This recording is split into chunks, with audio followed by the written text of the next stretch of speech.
Greetings, dear witches, and thank you for tuning in to the Modern Witches podcast, brought to you by the witches behind the Modern Witches Confluence and our Witches Gather event series.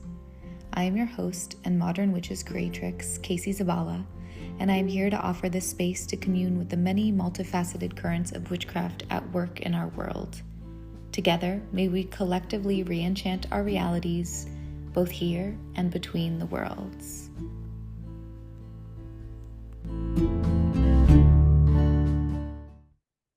Hello and welcome to the Modern Witches podcast. I am very grateful to be joined today by Isis Indriya to talk about their spiritual practice, their path, and their work with the Academy of Oracle Arts. Isis is a minister, a culture creator, and a bridge builder, and so much more. And thank you for taking the time to be here and speak with us today. Thank you so much for hosting me and welcoming me onto your podcast. It's a real honor to be here. And, thank you for all the work that you've been doing to really support this culture and this movement again.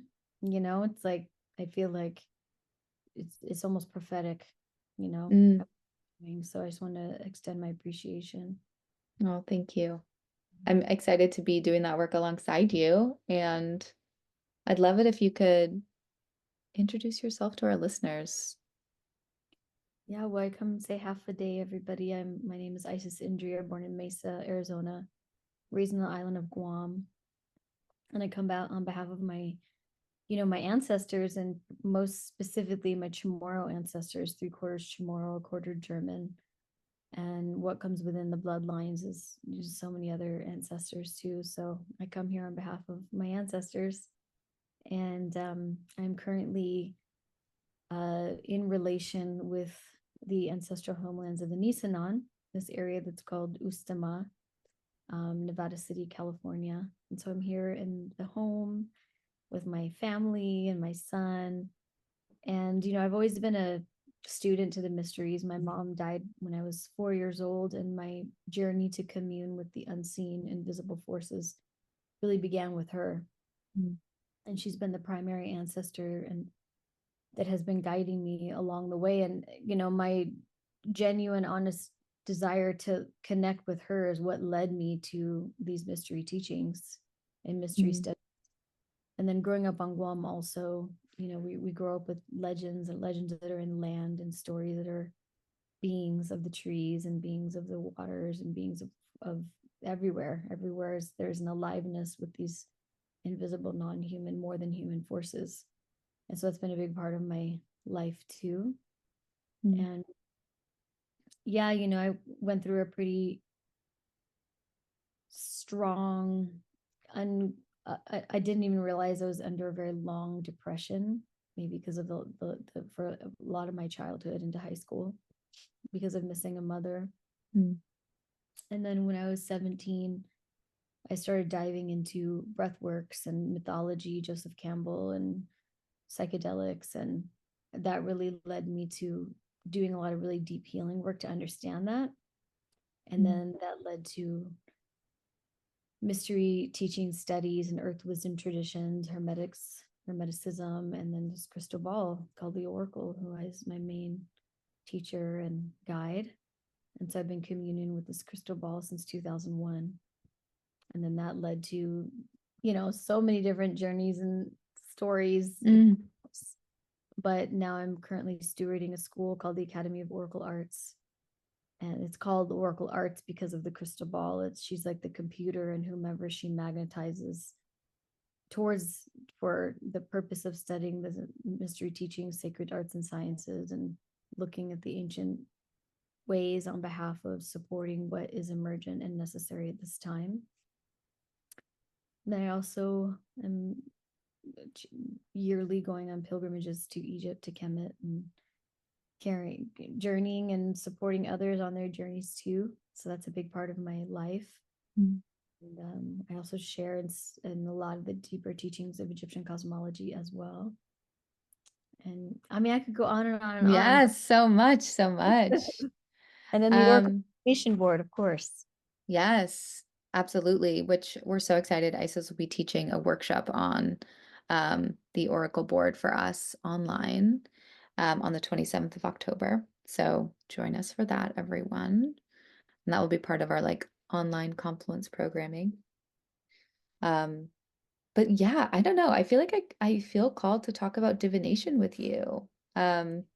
Just because that feels like such a core aspect of your work and your practice. And um, there's something about, for me, just listening to you and hearing your story about your relationship to spirits and the earth. And so that's always been a part of kind of the way you experience reality, question mark. Yeah. It was the way I was raised. Okay. We had this in our culture, this field called Inafa Malik, which is a deep relationship with respect, and how respect is what supports and maintains the harmony between all relations, human and more than human. And so in that way, we were taught over and over again how we need to respect the spirits of the trees, the ancestors that live in the trees, and the beings that are a part of this particular part of the island. And all over the island there are rules, actually, Mm. rules and ways to revere the interdimensional relationships. So this has been a big part of how I was raised. So I'm grateful for that. And then also through my own journey of sometimes being a rebel, testing the waters and seeing how much of a mess, how easy it is to make a mess and how hard it is to clean up a mess that was made Mm. with the relations with the unseen, invisible realms too. So Yeah. yes. No, I think that's really interesting. Like I feel like for people who enter into a relationship with spirit and with sometimes a healthy dose of like skepticism or the sense of like wanting to really test boundaries, um, having that communion and that relationship be articulated through, I don't know, mistakes made Mhm. is a real test, Yeah. real lesson. But how did this inform your relationship with divination? Well, similar probably to many of us, this genuine feeling of the more than human realms that I think many of us feel, and by nature being born and being a child, I feel like children are so connected to the more than human realms. And I started getting into I would say the first pathway after, following the stories of the legends in the land and the spirits of the land. I started wanting to study it more. Found my way to astrology when I was maybe like 15 or 16. And then from there, um, through, in a lot of ways, maybe in my culture, they don't call it divination. However, the way that we had to relate and listen to the communication with the more than human realms, the spirit beings of the natural realm and the cosmos, we were taught about listening in that way. Like it wasn't really about talking. A lot of times it was just silence and listening. And that helped me strengthen my ability to feel into the depth of what's not visible. And so I started getting into different forms of divination pretty early on, whether it was like pyromancy, reading the fire, hydromancy, reading water, or, runes or tarot, um, scrying, reading crystal balls, the crystal ball. That really is where my journey began. And when the Oracle crystal ball came into our life with my dear friends, Michael and Osiris, we were producing events in the time in Seattle called the Oracle Gatherings, and how we created our own series of archetypes, 23 archetypes, with our dear friend Jody. She helped us with that. And it was like our own tarot deck of 23 Mm. archetypes. Each event was like a card. And in that, communing with these different archetypes, whether they were the King's Chamber or, Journey of the Shaman or the myth, Father, Son, Mother Earth, etc., we would through work with different forms of divination to commune with the crystal ball to receive instructions. And we did this for over a period of 10 years. And in that period of 10 years, through all the different divinatory experiences, whether it was fire or water or plant medicines, or it's just meditation purely, or looking at the crystal ball and reading it entirely. There's so many ways. We were also finding many teachers and guides. One of my main teachers, William J. Kiesel, he really was the one that helped me learn about scrying. And so we are magnetizing teachers to understand all these different forms of communion with basically the more than human realms, the natural realm and the divine realms. And in 2004, with through the crystal ball, this vision of the Oracle Divination Board appeared. I didn't know what it was at the time. I thought it was like, I drew it. I thought it was like a map of a landscape or intentional community. Those were my prayers back then, still are. And then it wasn't until 2017, having still been on the path of studying different forms of divination, that somebody had asked me, Johnny Ray, about the Oracle gatherings, and I told him about this. And so then he helped me with my friend Tasia put it into a form, still not knowing it was a divination board. I didn't know what it was. I just saw the vision.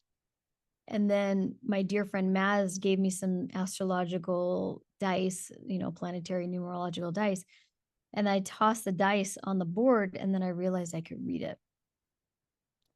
And that's when I realized it was a divination board. And then over time, through communing with the board, the divination altar arrived and the divination manual, and it's become an entire pathway. Essentially, there are many other now that divine with this board. It's become an entire thing.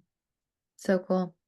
And I realized all the other ways of learning divination through tarot, pyromancy, hydromancy, lithomancy, capnomancy, all the different ways were helped me learn how to read this and still are a part of the technology of the process itself. So that's a little bit about that. There's so much to it, but yeah, we'll just No, thank you for that. Yeah, it just strikes me hearing you speak about your process and this journey with this Oracle board and other aspects of your work. There's such a beautiful sense of like the container you're setting for yourself for these practices. And I think for a lot of us modern witches, for myself, for our listeners, holding like strong boundaries around our spiritual practices can be tricky, in modern life or under capitalism. And I'm wondering if you have any like advice or any ideas about how to um, really hold a strong container for the work that's calling you from spirit. Yeah, it's a big question. I appreciate you bringing that up because it's definitely something that I've personally struggled with for a long time, especially those of us that are remembering our true nature. And when these gates keep opening up and we turn on access to these interior senses and intelligences that are fairly like nuanced in the way the world works, it's tricky. And I will never not treasure and value the simple process of a conscious opening and a conscious closing in a container in any format. And I've definitely have continued to learn over and over again how to be clear when I'm opening the gates in my oracular life and when I'm closing them for specific functions and purposes.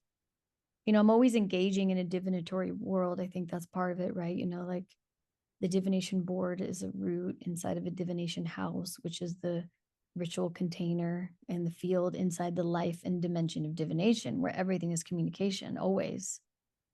And with the crystal ball, I've learned that I have to be clear with myself when I am in communion to be a vehicle for vision and instructions, and when I'm not. And then sometimes when it just turns on, and which is a lot, I have particular rituals that I do that are very, I studied them on the external environment, but then now know how to do them pretty quickly on the inside to like have a clear opening and a clear closing. Because otherwise energy will just run nonstop. And then I'm not sleeping, I'm exhausted, I'm drained. Or sometimes people will not intentionally, but like draw upon the energy. Mm-hmm. So with that, even when it's happening live in like a grocery store, I have these particular ritual practices that I can do in my interior temple to like turn it on and turn it off. So I have a container I'm working inside of. And so this applies to like walking in the grocery store moments, Yeah. like full on ritual containers where it's like an hour and a half divination reading or like a 12-hour ritual, like different moments of particular opening and closing practices. They're really useful. Mm. Yes, it's like it's always those like really fundamental pieces for me that like when we lose sight of them, that's when like the energy can go in any direction, right? It's like setting an intention, opening a container, and closing containers. Um, because I know a lot of people who go through their spiritual awakenings really struggle to stay grounded and tend to the practical vessels of their beings, and um, having a way to say, I'm grateful for this awakening experience, but I am a human being experiencing a human experience, and I need time to like shower and brush my teeth and take care of myself, um, is deeply important. It's so, Um, and yeah. one of the things too, I just want to propose here to add to what you shared so beautifully is like grounding is so key for those of us that are deepening in these realms and these works. Like we must stay grounded because otherwise we can just end up astral traveling or being lifted off somewhere and lose the remembrance sometimes, or get into the forgetfulness of what it means to be a conduit for earthly energy and heavenly energy to move through us. And I am always grateful and will to continually be grateful for grounding practices Mm, to be able to apply the instructions that are coming from the more than human realms or the wisdom from the ancient realms to apply them in a modern day. hmm. And part of the application is being grounded and being a vehicle for it.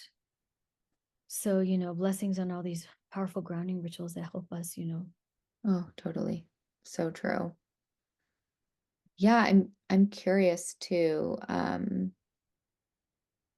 talking about like grounding into this world. It's like how does for you, um, what does it feel like or look like for you to like bring this magical practice into your mundane life spaces, and like how do you experience the ripple out of your magical work in the world? I don't know if that's too broad of a question, but no, that's a great question. I love your questions. Really, because it is always they're all big. Everything is so yeah, big. everything feels big. Everything feels big.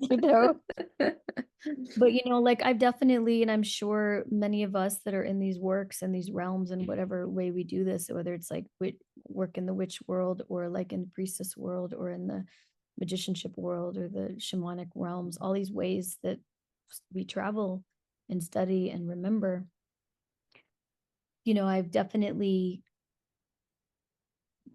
been burned at the stake, you know, in Hmm. previous lives, this one. And when I was just like super outward about it, and then went to the opposite, then went like super inward, and then was like, didn't want to tell anyone type of a thing, and then kept it a secret, even from my relationship. And then I was like, what is this? Like, I can't like not be pure how I'm meant to be of service. So how do I do this? And one of the things that I always think about still every day is the stories that I tell myself and the stories that I commune in with my previous selves, my ancestors, and then the stories that I share in my family and in my home and my community are the stories that shape the culture that I'm living in.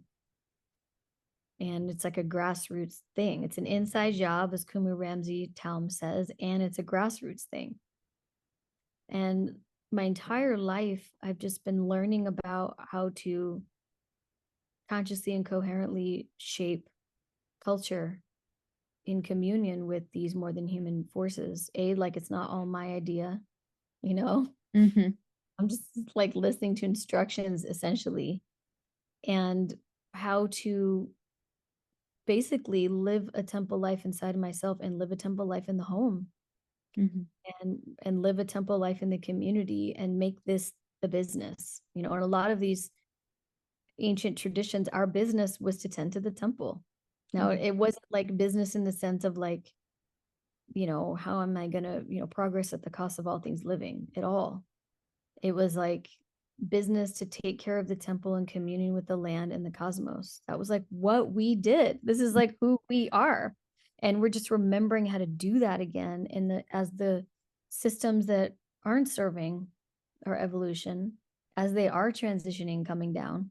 Mm-hmm. There needs to be emergent ways that have deep roots from the old ways in a modern day to like support that what is emerging and what is growing and have a home for people to go. Yeah.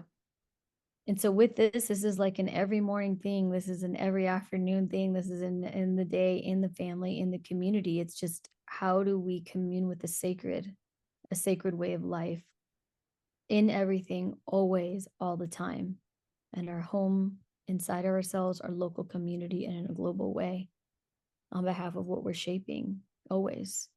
Mm. And so part of it is just like prayer when I'm washing the dishes, combined with knowing where my water comes from, combined with traveling to sacred holy waters and saying thank you, combined with like tending to the waters of my body, you know. Yeah, It's absolutely. Thank you for that. I feel like it's so important to be reminded that the magic that we do, that we set aside place for, that we do in community, that we have these like openings and closings for, is existing in these spaces between. And I keep coming back to prayer these days. I think I read something recently that um, Robert Svoboda wrote, and he essentially talked about how if more people believed that prayer was effective and that our prayers were being received, um, the greater impact those prayers would have. So it's like, how can we really be in prayer, weaving prayer into our actions and our lives with the conscious awareness that it's also shaping what we're building in the world? And it sounds like you've been thinking about that for a really long time with all your community work too. Um, absolutely. I mean, my entire life is are my prayers for sure, or what's mhm. praying with me too, you know. Yeah. And if we think about it, at least from an ancient Egyptian cosmological context, they reference, I love this, it's so beautiful. They reference the voice is the who, is a cosmic power. Mm, And it's a when we work with the voice, you know, from what we imagine that becomes our thoughts that then become our words. Like of course, abracadabra, I create as I speak. They call it the divine utterance. And and then from what we speak, our word, our divine utterance that becomes our habits, our behaviors, our destiny, the destiny we call forward. So in this context, we're, you know, and this is where we like define like, well, what is prayer too? yeah. You know, like there is prayers. You know, my dear sister Bita has done this amazing project with, you know, with, and I want to honor Greg Braden, technology of prayer, where there's like colloquial prayers where we're like, oh, have a beautiful day. Mhm. And there's like petitionary prayers where we are asking for something for the with the more than human forces. And then there's meditation prayers where we like empty ourselves and tap into the field of the feeling and experience. And then there's the prayers where we are praying the existence of the a remembrance of something having already existed in the field, where we're tapping into the future memory of and feeling it through our senses, the aliveness of the prayer's existence. And then there's the way that we commune with prayer, you know, even, you know, one of my elders, he says, you know, we work with a particular medicine when we pray. And he says, when we pray with our voice, it's the key to creator's heart. When we pray with Mm. our voice and we use this particular way that we pray, we're having an intimate conversation. My cat loves The cat wants to pray with us. we are having an intimate conversation with creation. Creation isn't biased. Creation is just like, well, what do you want to do? And there's like our relations of our human self are being the dream of our ancestors, the living dream of our ancestors.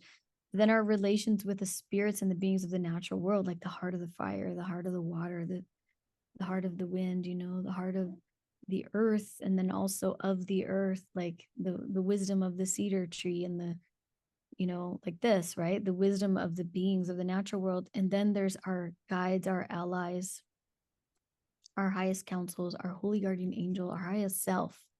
So we have so many relationships just in that. Mm-hmm.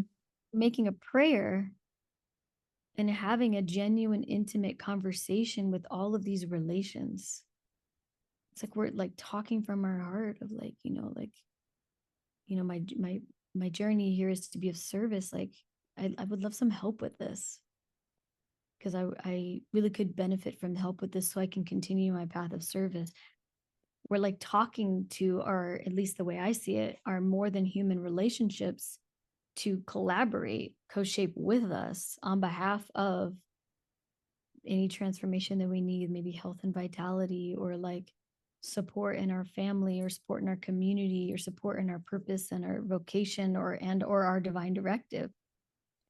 And part of the practice of a prayer that's so powerful is getting clear with what our prayer is. Mm. One of my elders was like, like, he's like, Isis, keep your prayers simple so you know what they are and you can take care of them. You can tend to them. Mm. Like if your prayer is so big, and a lot of times our prayers are big because there's so much there's so many big Yeah. things on in the world. So we do have big prayers. And he's like, and also like in relationship to your big prayers, like know your simple prayers so that you can tend to those that tends to that. Mm-hmm. And I love the praying with the moon, new moon, perfect. Set our intentions, set our prayer in motion, new moon to full moon, celebrate the work that we did. Like Mm-hmm. all the ways that I like tended to my prayer for that cycle. How, celebrate it. So there's this like self-acknowledgement, self-realization, self-remembrance, and self-exaltation of the genuine time that we took to tend to our prayer. And then from full moon to new moon, reflect about like what happened, what do I want to let go of, how do I want to transform this, how do I want to refine this. And then by the next new moon, that prayer is the next thread of the last one. Mm. All Beautiful suggestion. and then we're Mm-hmm. tracking our prayers too, which is really Right. beautiful. And then in the tracking of the prayers, we're tracking ourselves and our creative process in our fulfillment of our own vision in relationship to the way we move about in the world, in relationship to our benevolent relationships. We can see how we're working together. One of the things my elders would say, it's like, you can't just have a prayer, you got to tend to it. And Mm. there are divine intervention moments for sure. And there are, we live a life of miracles by the mere fact that we have children and women birth babies. So there are miracles and surprises. And part of it is like letting ourselves know and letting the water in our body know and our relationships know, and the more than human realm, what our prayers are Mm-hmm. in how we can serve. Mm. That's sometimes the hardest part, is to like get clear on what the prayer is and then the responsibility to tend to it. Oh, yes. I feel like that has been a stumbling block for me for many years. I remember working with one of my teachers, and he would be like, "What is this? What is this?" Intention is what the word we were working with. Like, it's huge. Like, how are you going to manage all of this energy? Like, take this intention and break it into five five parts, and let's start at the beginning. And I think it's really good advice. especially where we are in this like immense swirling moment of upheaval and change. Um, it feels good. I like what you said, like keep the big prayer and then tend to the smaller prayers that are activating that big prayer. That's beautiful advice. One of my elders too, Hector Gomez, he said one of these things that I love so much. He goes, Isis, I love the way he talks. The old people, they say that there's this braid of prayers that moves to the north and the south, the North Pole to the South Pole. And every time you make a prayer, when you offer some, medicine, some herbs like this, and you burn it in that fire there, the cauldron or the fireplace, then those prayers, they transform into smoke, and those smoke travels up and it connects to the braid of prayers that moves to the north and the south. And then that braid braids our prayers together so that we are supporting each other in our prayers. And I was like, oh my God, like what? Like the part of me that loves to serve Mm. makes me want to pray more after hearing, you know, you know. Totally. Yeah, it's so beautiful. Mhm. Oh my gosh, I have so many questions for you. I feel like I want to ask about how you connected with your teachers and your elders. Like what was that practice or prayer like for you? Because I think there are quite a few folks out there who really do seek guidance. And one thing about the work you're doing right now is you're really being able to connect our listeners to some really powerful teachers. Mm. Well, I'm so grateful that my family really made it very clear to me from day one to respect my elders. It's just part of it. Like the way we're raised is like we enter into a home or like a gathering, and the first beings you go to, we like sniff each other. That's kind of the way we greet. You go to the elders first, even if you don't know their names. That's who you go to first, period. And that really set a way of relation in motion for me of like valuing elders and those that have lived longer. And again, there are some prophecies that talk about there's elders being born in young ones too. So it's not to say that there's not wisdom carrying amongst different generations and age groups, because there are. I would say some of my wisdom carriers are younger than me too. Um, but there is something to say in the very like physical realm, those that have lived a lot longer. And so I do my best to be in communion with those that have lived longer, and also be in communion with those that have a deep relationship with communing with the sacred way of life, because that's my genuine desire to want to learn more about that. And I'm a seeker, like many of us here, we're such seekers. And so with that comes like sometimes seeking in so many different cultures and traditions. And sometimes it's like, how do they even all connect? Mm-hmm. I'd love to learn from those that have been carriers from a particular tradition or way of life that I really love and am drawn to, or that draws me. And I try to find people that have been carrying those ways for a long time. Maybe like there's a great book that we are magnetized towards at the bookstore, and it's maybe on like Taoism. And then like the book really inspires us, and we look at who wrote the book, and maybe that person isn't living anymore, but then you give thanks for this open source world we're in. We can find lineage carriers of these Taoist traditions, Mm-hmm. combined with young ones that are bringing it forward in an emergent way too, Yeah. because evolution's real. Mm-hmm. So, I love to surround myself with teachers, and I love to represent my teachers and present my teachers. And so I'd like to speak a few of their names right now. Mm-hmm. Iris William J. Kiesel. She's been such an amazing esoteric scholar teacher for me in Hermeticism and all kinds of things. I could learn on and on about William. Um, William J. Kiesel, grandmother Marza Millar has been a very solid relationship for me for like 10 years. She's been very deep in the earth medicine ways for a long time. Through her, I've communed with Marlinda Coaptawa, who's a water clan medicine elder of the Hopi Nation. Then Hector Gomez, he's a roadman in the NAC. And Normandy Ellis for ancient Egyptian. She's written 14 books on Egypt. William Henry, who's a Christian mystic scholar. Those are a few. Kumu Ramsey Town, my Hawaiian elder, spiritual elder for the island ways. Queen of Fua for the Kemetic tradition. I could go on and on and on. No, this is so great. Thank you for naming these amazing humans. And it's like, this is a living bibliography, folks. So go, please. We'll try to put all these names in our show notes too, and make sure that we can represent them there so folks can do their own research, you know? Yeah. I always say witches are like the best researchers because we just are, it's that seeker energy. We just want to know. We want to find out. We want to be on the journey. Yeah, and you do host some amazing workshops with Academy of Oracle Arts. So if folks are interested, please go check those out. I want to say Yeah. one thing here Oh, real quick please. if I can, because he's become a recent teacher for me. So I just want to honor him. Orland Bishop.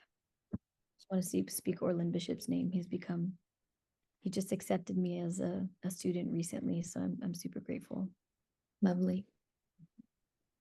Um, so we spoke a little bit about this, but I'm wondering, sort of wrapped up in many threads of our conversation, what are you feeling most excited about for our spiritual evolution, both on your path and for the collective?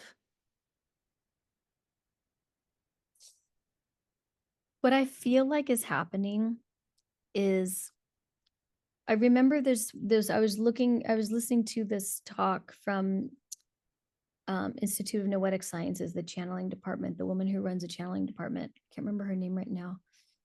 She was talking about around the time where like millions of witches were burned at the stake. And she was talking about at that time, horrific time, that a lot of nobody, because of the intense erasure, and this applies to so many different indigenous cultures all over the world, the erasure dynamics. Because of the intense erasure, there weren't people to pass on the traditions in a lot of different cultural contexts. And then the inability to pass on the particular traditions led to a shutting down of different aspects of our true nature, our origins, our senses, our intelligences, our DNA. And then that led to what they're studying right now, the potential of a mutation in the human body without those really important clairs, the clairs and these really important intelligences being on. And what I feel like is happening right now is we're turning them on all over the world with this growth of this spiritual revolution, this absolute need to commune with our spiritual way of life on behalf of the sacred because of the loud just voice of the earth and the ecosystems and the beings of the earth, the trees and the water and the soil. And it's like the earth, all of her living expressions are letting us know it's gone too far. And so with that, and I'm not coming from a dismal future at all. With that, this spiritual revolution that's happening where people are like on the path of turning things back on again on behalf of recognizing that the future of all life currently has the potential to be hanging by a thread. This is some of the prophecies. So many prophecies are talking about right now. And that, it's not because of some like, this is the Shambhala prophecy words, not because of some like extraterrestrial force or some like demonic energies, because of our habits, our choices, and our priorities. Mm-hmm.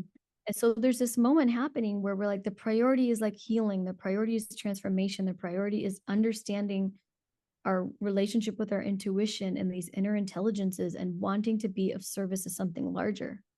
And it doesn't, in the term of the technology of prayer and the math, it doesn't take that many people to send a rippling effect. Mm. You see all these different numerical like storylines around it, you know, whether it's like 1% of a given population or 144,000. You hear all these different theories, but it really doesn't take that many people for the rippling effect to occur because we're so interdependent. We're so connected far beyond what we could ever even see, just like trees, you know, trees all over the earth. The roots underground are all connected and they send messages to each other through the mycelial network. We're the same. Mm-hmm. And so this moment of this spiritual revolution of like deep, intense, but the transformation, the only way out is through, and the only way through is in, that is happening, is supporting this rebirth and supporting this kind of wake up to the absolute magnificence of how alive and how everything is, and how sacred, a sacred communion with everything all the time. And that how every act of loving kindness, every act period sends a rippling effect into the web of life. And this moment is happening because we're seeing how interdependent we are. And in that way, I have so much hope and faith. Not beyond hope, I have faith in the destinies that we are calling forward through our priorities and our actions, our behaviors, and our choices, just like this podcast and everything that you're doing and the movement that you are supporting and leading. You know, and may what happens with what the movement that you've been leading support so many of us even more, turning on us as leaders to support and grow the movement more, so we really feel into the power of our nature as a mycelial network and how quickly and fast it grows and moves. You know, so this is I what love I'm that. excited about. I'm here for it. Yay. On next. Yes, we're doing it. Thank you. I thank you for seeing that. I feel like this is, you know, our our confluence theme this year is spiritual activism, and I really think that piece is the utmost important one, is that if we can come together and build networks and honor our connectivity in these ways and uplift each other's voices and experiences, wow. I mean, there's so much power and potential in that. Um, And the ancestral healing that happens by the very nature of that. Because if we look at what's going on in the world, we're like, this is not us. We're not designed to compete. That's not us. mhm, Oh, and like the divisiveness and the opposition and the war, it's not our true nature as you know, humans with a heart. But like when we come together in places and spaces like this, a lot of my elders say we naturally start to repair ancestral dynamics that are at play when mm, we can't even tell. But when we engage in the great mysteries and the deeper teachings of the cosmos and the spirit and beings of the natural world, healing, repair, restoration, revivification, and renewal happens. And we open up these gates by being around each other that influence how we create, shape, think, and do, and everything in life. right. Mhm. Yeah, and it's opening the door and being and having an open heart to that type of repair and that process, which I guess in my experience can be painful and involve a lot of like shadow work and being with that ancestral trauma and honoring it in the same breath as um, really turning towards and choosing to be embodying our spiritual identities in different ways and our human identities in different ways. Um, Like our divine human nature, the ancient Kemetic Egyptian talk a lot about this. Like our divine human nature is like us as you know, this is my own interpretation, a tree of life that is human with the, you know, we look like a tree. We have a spine that's like a trunk, and we have legs that are roots, and then our arms and are like branches. This is our arms, our branches are where our ancestors come from. One side is our mother's line, the other is the father's line. We receive the instructions from the divine. We awaken our divine self through the work of transformation as humans, as an embodiment of the nature. So our divine human nature is by nature collaborating, co-shaping all these three realms together mm, always. And when we wake in our divine human nature, we like care about the garden, we care about where things come from, care about the water, we care about what's going on astrologically in the cosmos. We can sync up and align our purpose and our focus and our process of evolution with all the realms working together. Mm. We're Yeah, remembering, thank God. Yes. totally. Yes. Yeah. It's like we remember our neighbors' well-beings also matter. And yeah, yeah. So I'm really excited to be on this train with you. Um, yeah, I'm curious if you can like leave us today. There's so much we could talk about. I could talk to you for hours. Um, but I'm curious if you could leave us today with some small, maybe like embodiment practice that folks could take with them to tend to their nervous system, tap into their magic, ground, whatever you're thinking of right now. Yeah, I want to share. I would love to pass, and I'll do my best to pass it.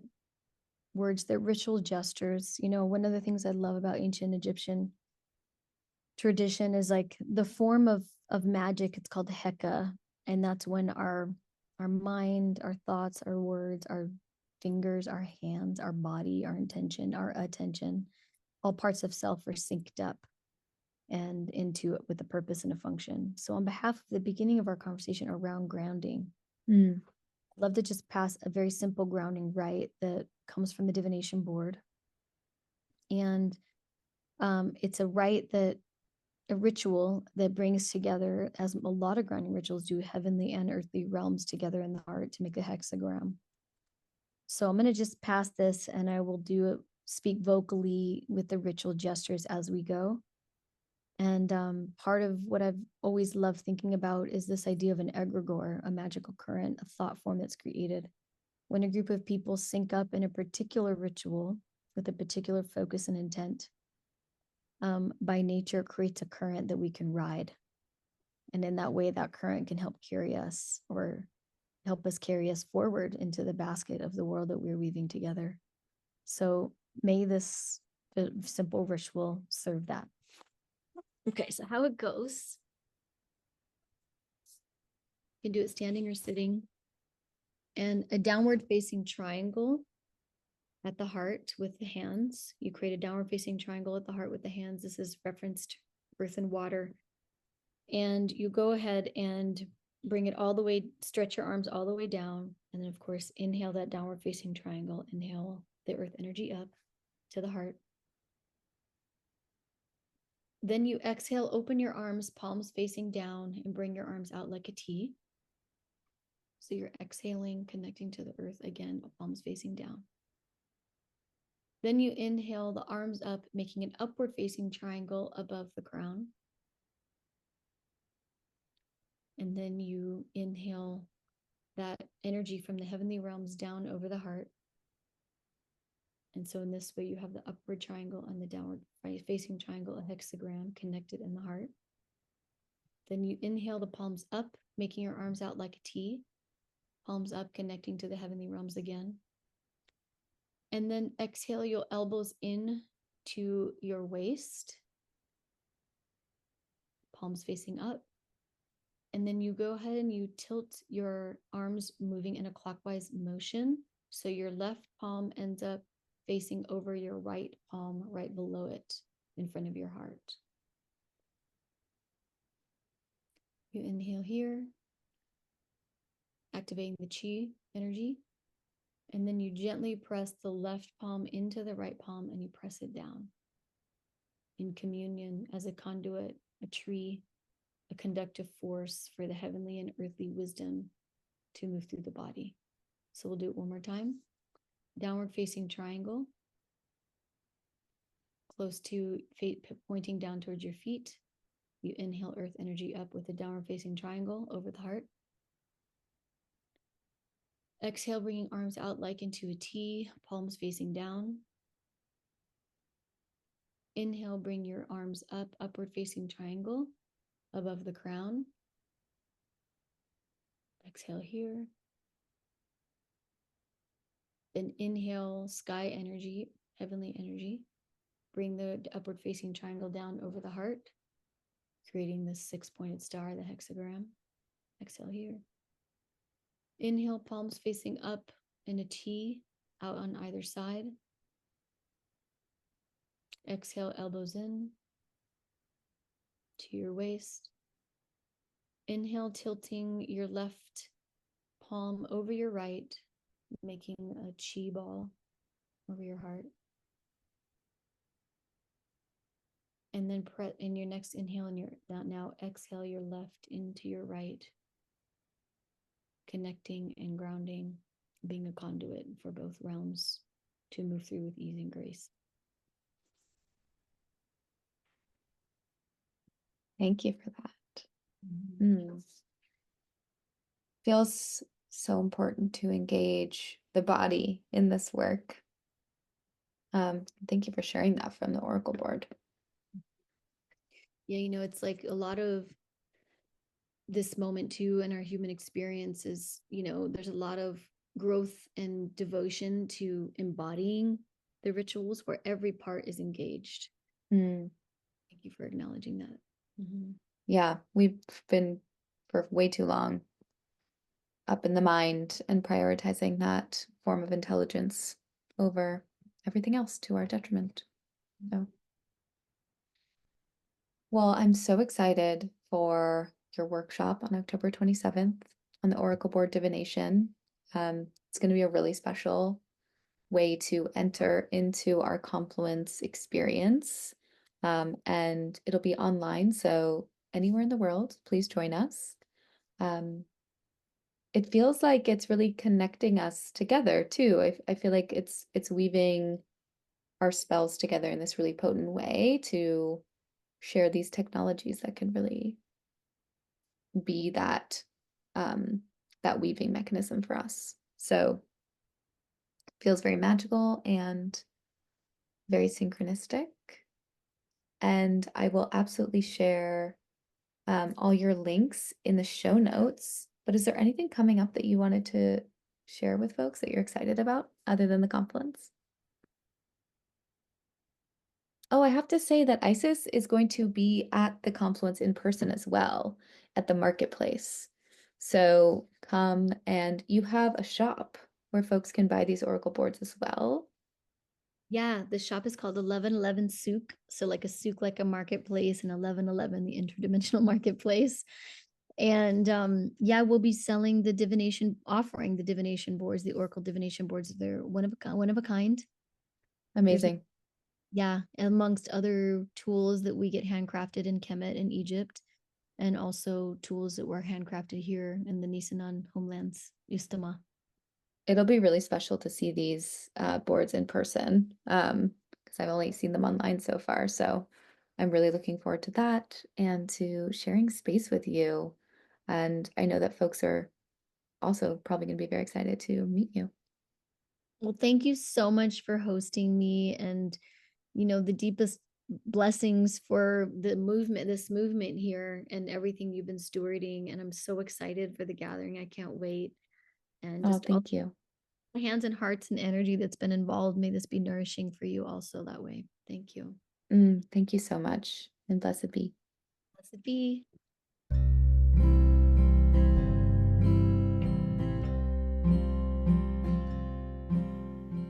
Thank you for tuning in to the Modern Witches podcast.